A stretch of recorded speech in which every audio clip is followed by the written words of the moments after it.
if you do the wrong way with the wrong intentions, I say quiet hiring is not going to work. And when I reflect back, I felt like, you know what, that was a wage theft. Why do you need to come back, right? Micromanagers are like, I need to literally watch. You got to understand the environment and see if there's something you can do, self-reflect. So by 90 days, I figured it out, self-reflected, what's working, what's not working. And the reality was completely different. If you Google whitening resume, a lot of people are concerned about it. If you want extra from me, what's in for me? I'm going to go somewhere that I am celebrated.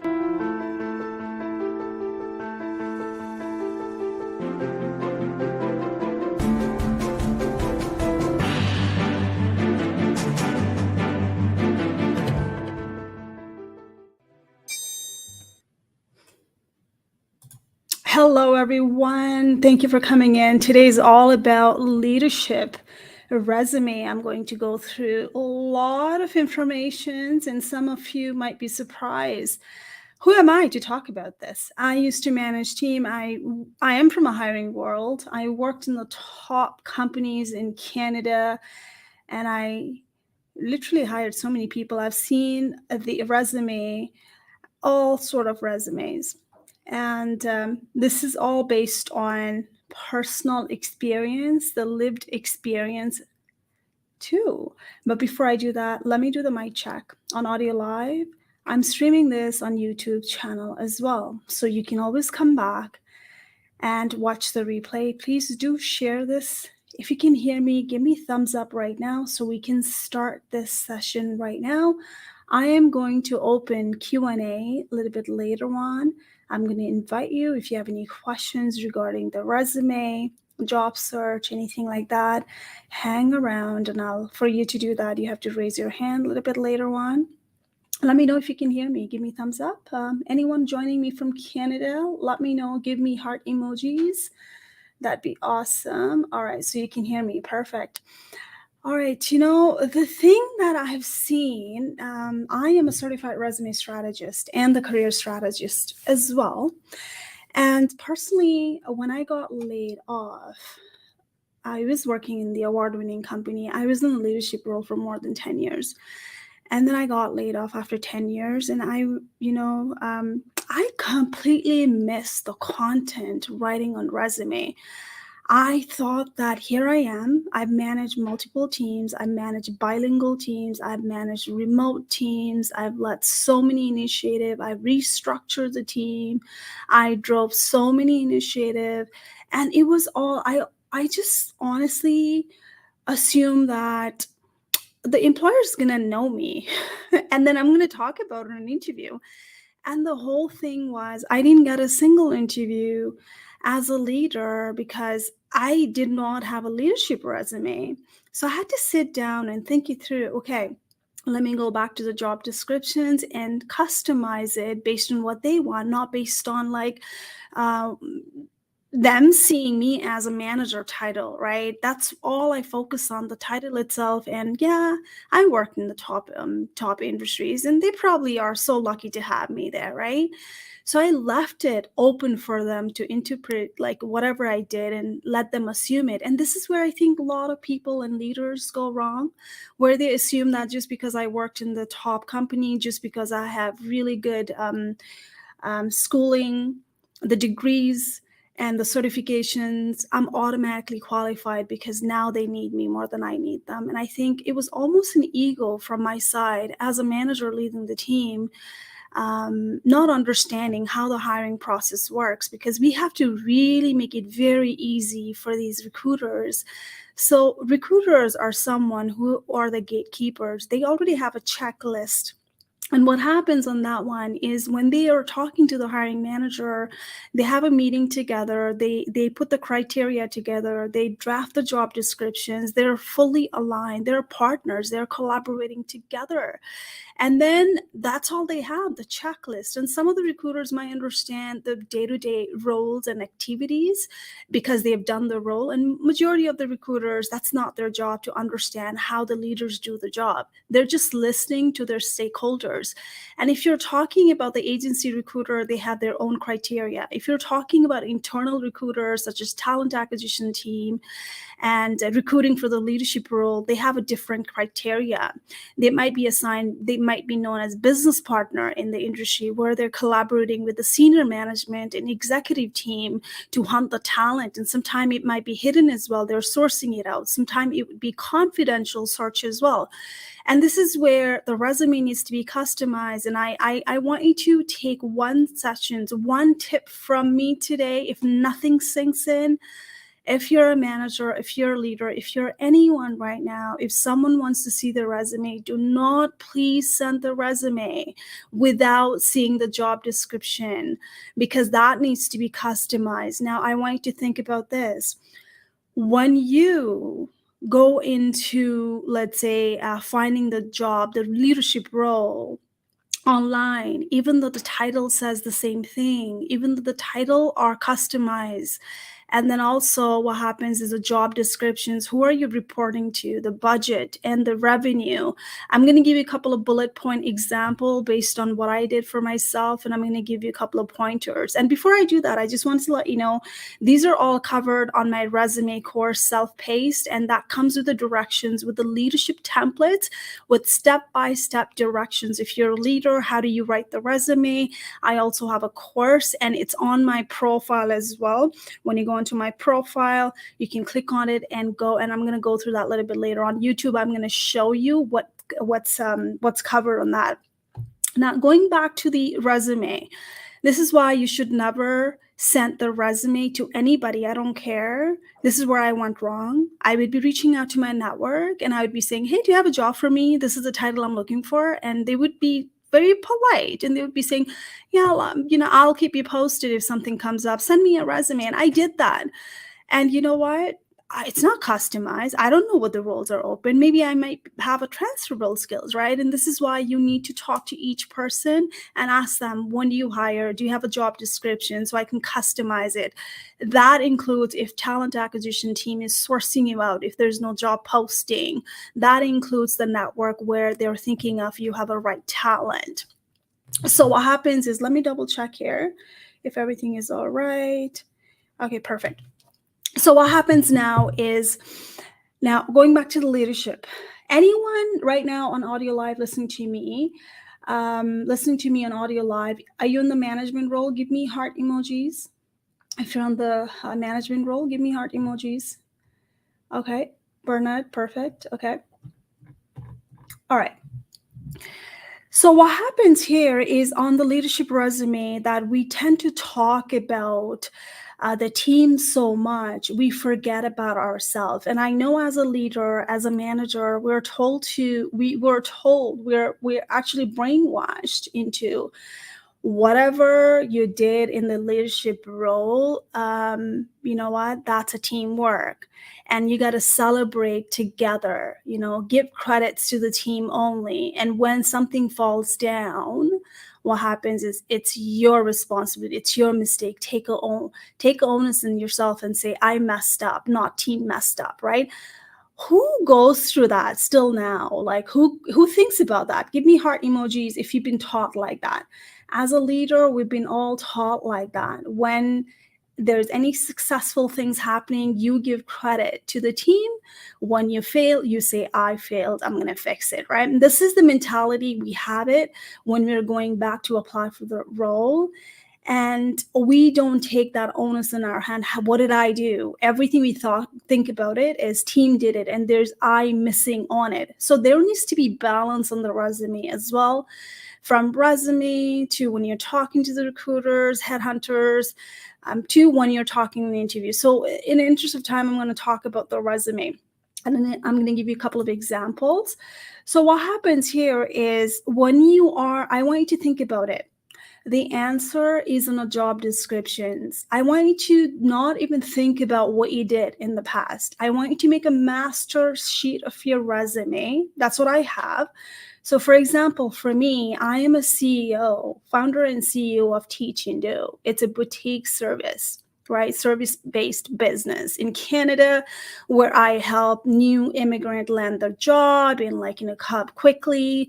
I really work closely with the immigrants in Canada who are having that self-doubt to live that Canadian dream. It does not have to be a newcomer in Canada. Any immigrant who are having that mindset of, I want to go where I'm celebrated, but I'm not able to quit it for whatever reason. They don't have an exit plan.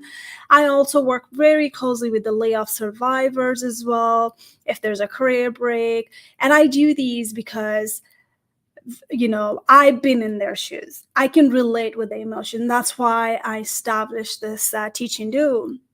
So now as a CEO, let's say if I don't want to work on the business anymore, I just want to settle this down. I want to go back to the corporate world, let's say, or I want to go into the certain sector industry, then my resume would have to cater to their needs. If I'm going to the nonprofit, it has to sing the song that they want me there. So I have to customize it as an executive or the manager role. I can pivot it to the management role, or I can bring it down as I want to be a career strategist, and I don't have to speak the leadership language there. You see the difference? So you should be able to customize it based on where you're going. And that's the beauty of it as a leader. You can be individual contributor, which is you don't have any direct reports at all. There's no reporting line. You're just individual contributor, but you would be still, your titles could be still be in a manager role. You could be potentially reporting directly to CEO sometimes, or a senior manager, or the directors. And this is where the reporting line is very crucial. So if you see the job description, a lot of people, what they do is, oh, I see the title, but they don't see where is it reporting to. So imagine you're a manager, you're applying for this company, and the role reports directly to VP or director. It's skipping the level now. Now what happens is probably the job descriptions is like a lot of work there, right? You got to watch it. Just because you're a manager before, that does not mean that you probably qualify for that role. Because maybe the reporting line is something that it's trying to tell you is you need to be, let's say you need to probably manage the team before, let's say, right? Or manage a team lead. So there's this thing. As a manager, you can be individual contributor, which is not having any direct reports at all. But if you're applying for the role where you must have had reporting line, which is you had to have employee under your belt, it would probably say you needed to have a coaching skills. You needed to have performance review talks. You need to, you had to have a performance reviews every year or something. If you're responsible for hiring, firing, right? Not all the managers do that. Not all the managers' role are responsible for it. They have a specific need. So the answer is in the job description right there. And if you start to apply for the role where you're not the right fit, and this is where you're going to be rejected out because there's going to be other qualified people, right? Now, this is where you're going to develop the self-doubt, because in your mind, you're just thinking, I have a title as a senior manager already, and I know I can do the job. There's a difference between you can do the job versus what employers want and what is clearly defined on the job descriptions. When there's a reporting line mismatch, that's the problem right there. So you got to think it yourself. Okay, have I done that before? This is what they want. So maybe I'm not qualified. Maybe the route now is not to go to apply online. Maybe seek to understand before before developing that self-doubt. So here's what I've done in the past. When I saw the mismatch like that, and I know I can do 80% of the role. So 20% would fall on that things that I probably were not exposed. And I know I can learn quickly. So I would directly go back to the hiring manager or recruiter, and I would try to understand, can you hop on the call, because I feel like I'm really qualified for this, but I'm a little bit I have some kind of clarification that I need for the specific skills, right? Is this, let's say, for example, if the certification says it's an asset, maybe you can apply. But if the certification says it's a requirement, you're disqualified. But this is where you got to talk to the hiring manager and within the network as well and find out, okay, I'm going to apply, but that does not mean that I could get it. There's someone else already in there, right? So you see the reporting line. So let's get that out of the way. So that's really important. An example of this would be like when you go in YouTube channel, I give you the example at the bottom. And by the way, I do this Friday live weekly at 11 a.m. Please go and subscribe to my YouTube channel if you want to get this all the time when it comes to resume, interview, personal branding. Everything is there for you for free. Okay, subscribe to it and you get the notifications. Now, the thing is, we miss as a leader, who did you report to? Reported to who? VP, SM, senior manager, CEO. What department? Sometimes it does matter too, because the industry standard is, if you are applying for the role in IT, maybe you got to mention it as well. And it all depends on the job descriptions. And these are all keyword implemented to have them at hello technique. You don't have to give them all. You have to be very strategic when you're writing a resume. That's a content writing, and I teach that on a resume course. So what department could be one of them? You don't have to put it all. It depends on the job description. If they're talking about the budget, put it in there. How much? If they're saying like, able to manage over 1 million budget, you've never managed that much, or you never even had a budget, then there's a problem right there, right? So you got to seek to understand now, is that the mandatory criteria?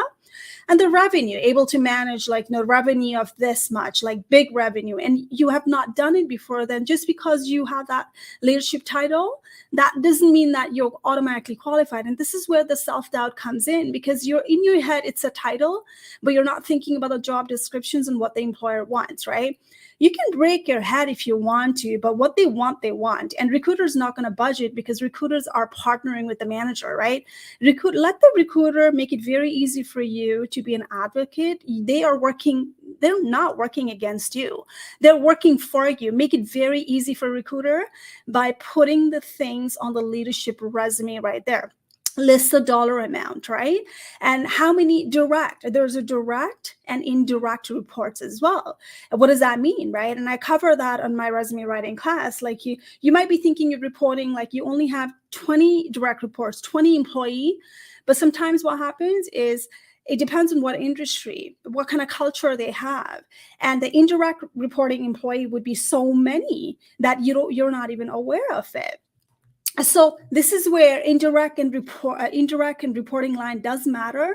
And the answer would be on the job descriptions. And don't let it just sit there, but communicate on your content, because if you don't communicate on that content, I had one other client who was leading the outsourcing team, right? Example I'm going to give you. I had one client who were leading the outsourcing team, which is in different countries. He was in the VP level. And then he completely forgot. When I'm teaching them course, I don't write the resume unless I have to, but I teach people how to write the resume, because that's the beauty of it. And if you learn it, you don't even need the resume writer. You can go back and edit it yourself. And that's the beauty of it. Learn to write the resume. So what happened was he completely forgot. He had this 50 direct reports directly, but those 50 direct reports, which is when he's managing senior managers and everyone, 50 reports are from all across the country, like outside of US and Canada. And then what's happening is his team is managing other people as well, like underneath. There's an umbrella hierarchy. There's a flat organization. There's a hierarchy, who falls on what, right? Or org chart. That's what we say in a corporate lingo. You got to understand, that when you're at that level, at leadership level, you have to understand the hierarchy, organization chart.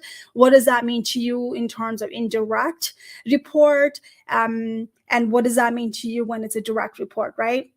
So what I've seen in industry to industry, if you go with the nonprofit leadership, I've seen the associate level, let's say communication associate, reporting directly to the executive director, right? There's a skip now.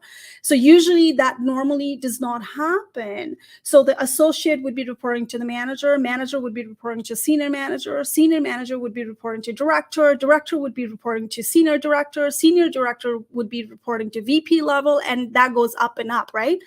The minute that you feel that, there's a skip level you're reporting, the task probably is huge, because now you're probably doing even the title does not say manager. You probably are a manager. You probably would have team underneath it indirectly. And there's a law and compliance in place when it comes to title.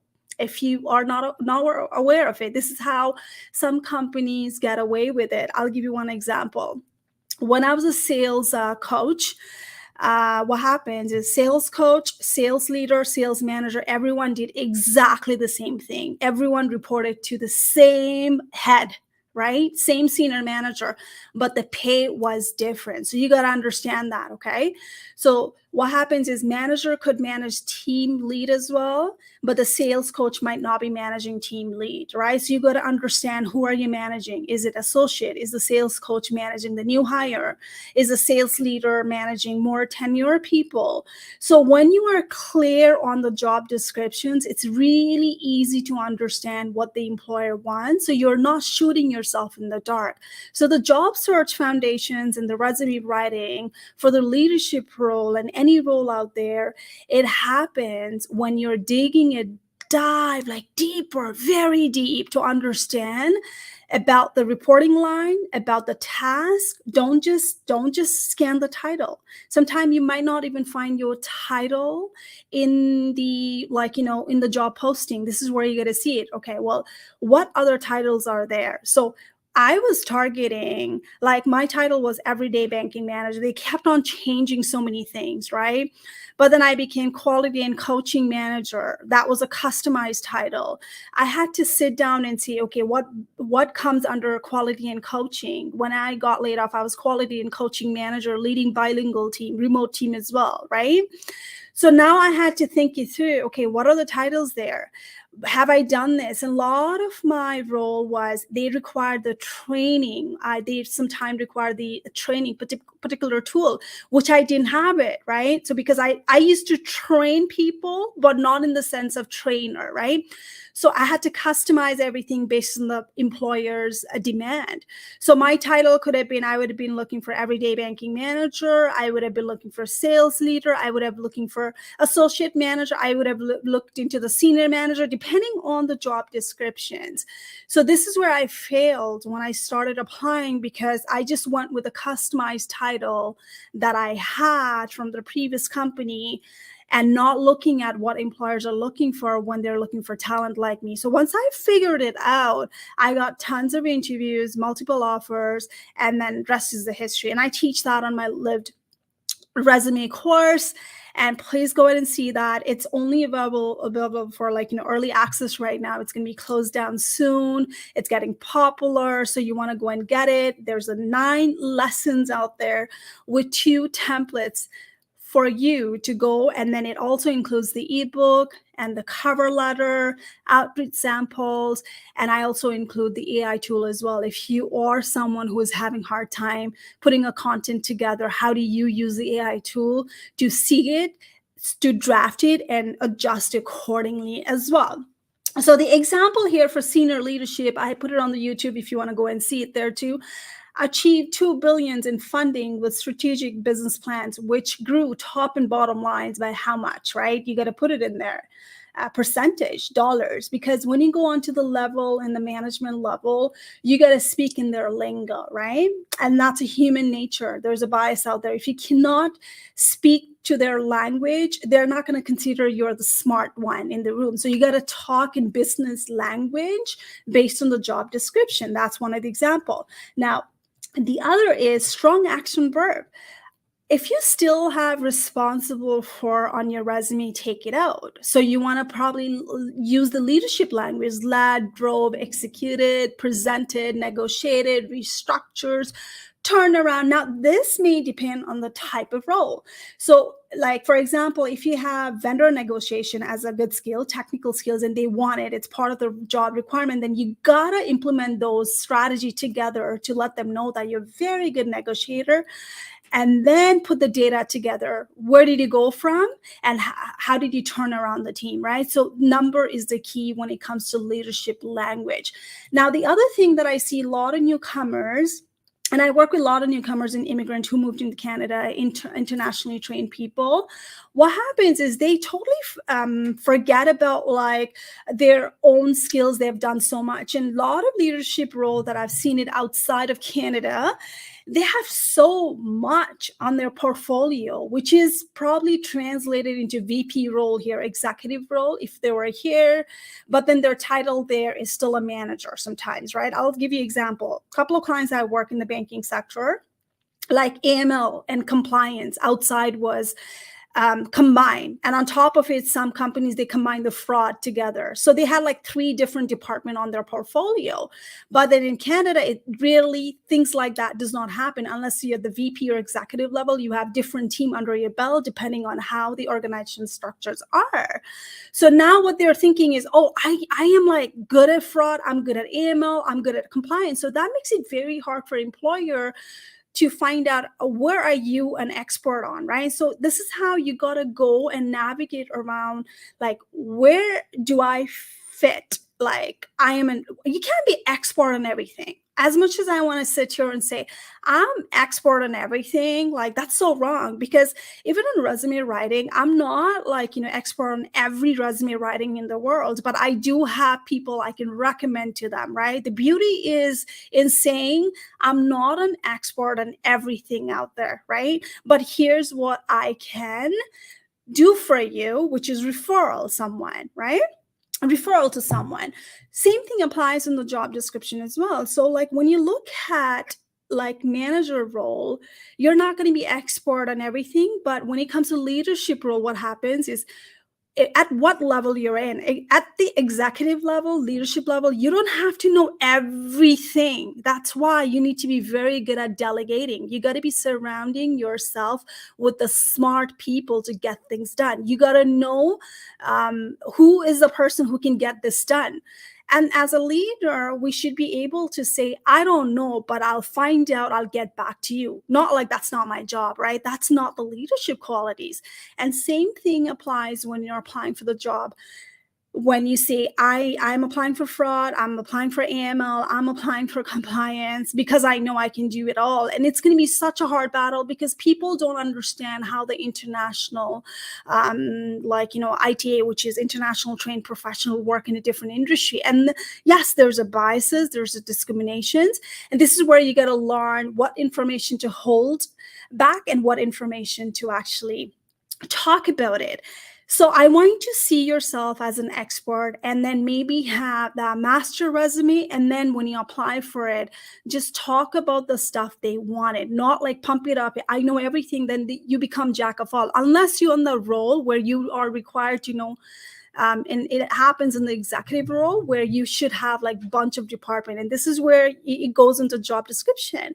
So you got to look at the job descriptions and see, okay, what department am I going to be managing, right? If that happens, then the answer is right there, how to write the resume, right? Don't assume that they already know, because the international talents are completely different from what Canada wants. So you gotta go and fit in on the resume of like, okay, I am this person, hire me kind of thing, right? Don't assume it. Now, the other thing I see international talents when they're coming in Canada, what they do is, if it's a top company, recruiters know. Recruiters know, like, they can Google it, they can find the information, what the company is like. And again, this is why the resume needs to be customized, right? So I put it on the ebook on my resume that comes with it too. In what case, as a newcomer, you put this information and you don't take that information in the resume, right? And there's a biases, and I teach that on my resume class. So what happens is, if you come from for example, one of my client who landed from South Asia here, she got an offer. Her name is, like, she's all over on my testimonial as well. So like she landed the role in 20 days, within 20 days, multiple offers on it. The reason for that is she was so clear on what she wanted. And then she had international experience as well. So we put it together, we branded that. And then on the blurb as well, we put it like, this is the company she worked for, right? So there's a way to put the strategy together. So when you feel like your company is not well recognized, you got to put some strategy on it. So that way it makes it look like this is a company that, I can transfer the skills from that company because it's a similar type of company that you're in. So that's why you got to understand, you got to always align yourself with the role you're applying.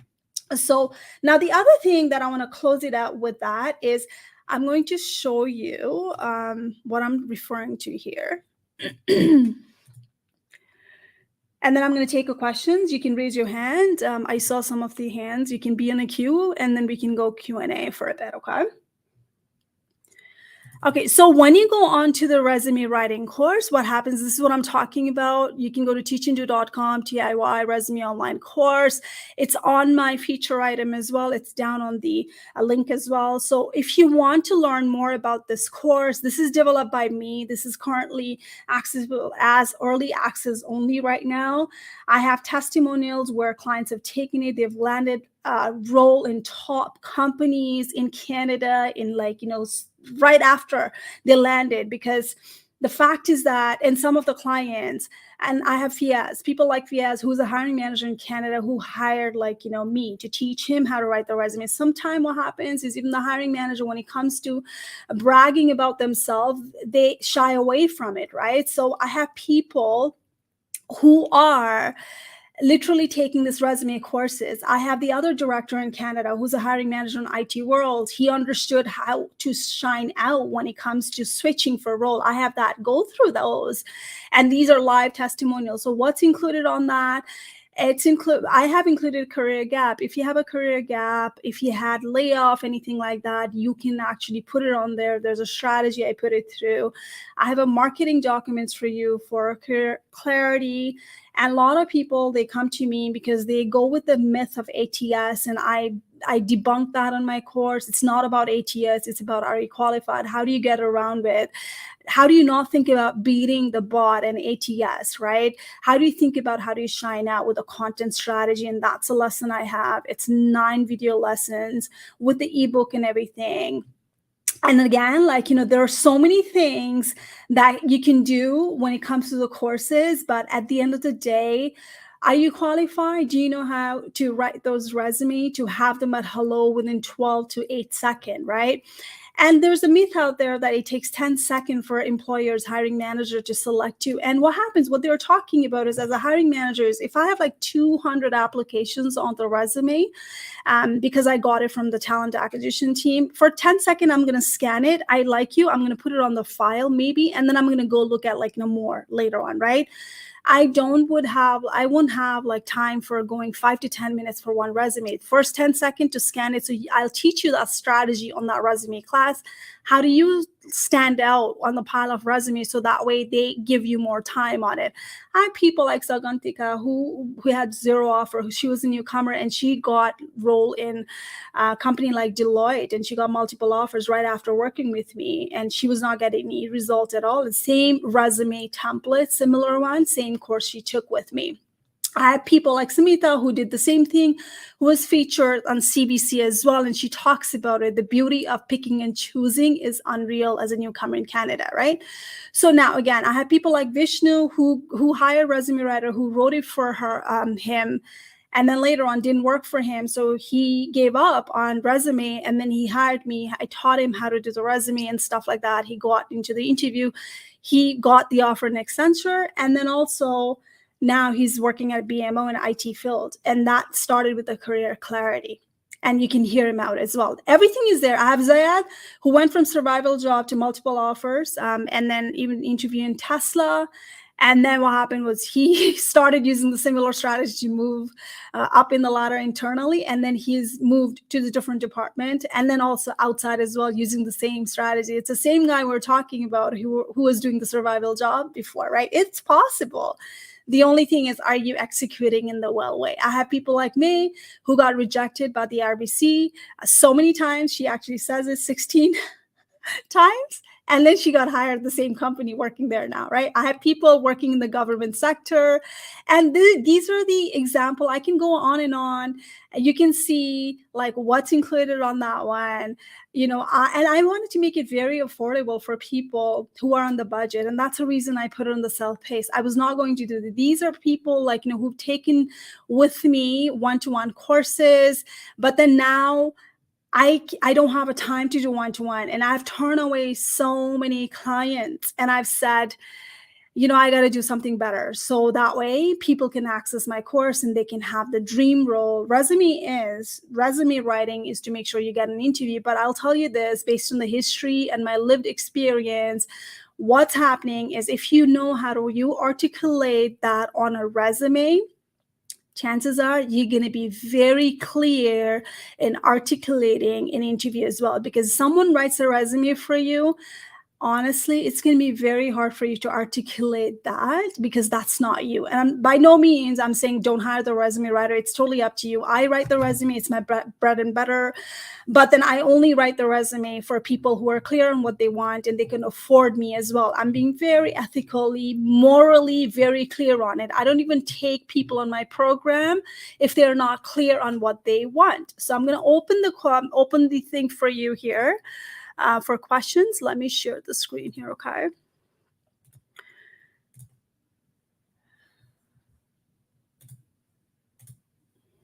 All right. All right, Sajid, welcome to my show. What's going on? I have a recruiter in the house. What do you have to add? Hi, as always, great tips. One statement that you made stands out very clear. It's not enough that you hear about it, you need to implement them, right? One of the challenges that I've always faced is people listen to all the advice that we give, but implementing them is the only way that you could make a difference, right? You can hear about everything and then go about doing the same things again and again and without any positive result. One thing that you need to track is where you're applying to, what are the titles, what is the job description, and ensure that, like you said, a little bit of customization based on it will go a long way to ensure that your profile gets shortlisted, right? So one of the things that people don't do, this is one senior tech person reached out to me and he asked me, since I've worked with Loblaws before as a client, he asked me if I had any references. He wanted to, he was in the engineering manager position. He wanted to reach out to a person there to understand what kind of projects they work on, what kind of technologies that they work on before even the interview happening. So that is a step ahead of being part of the game to ensure that if you're investing time and effort in the interview process, to ensure that you're successful in it, right? He reached out to me because I knew I was hiring there. I gave him 2 references, and he reached out to the references to understand what kind of work culture it is, what is the technology that they work, so that he could prepare well for the interviews, right? So that is one step forward. There is a tool called TEALHQ. Have a look at it. It will help you keep track of all the jobs that you've applied for. It would some of what Sweta said is possible through the tool. So just a heads up for anybody who is on active job search. Thank you. Perfect. Thank you, Sajid, for coming in and chiming in. That's I gotta look for that tool as well. I have a different tool that it's available for my clients in house, and I love it. I've got to probably explore that as well. I've seen it. I haven't explored that.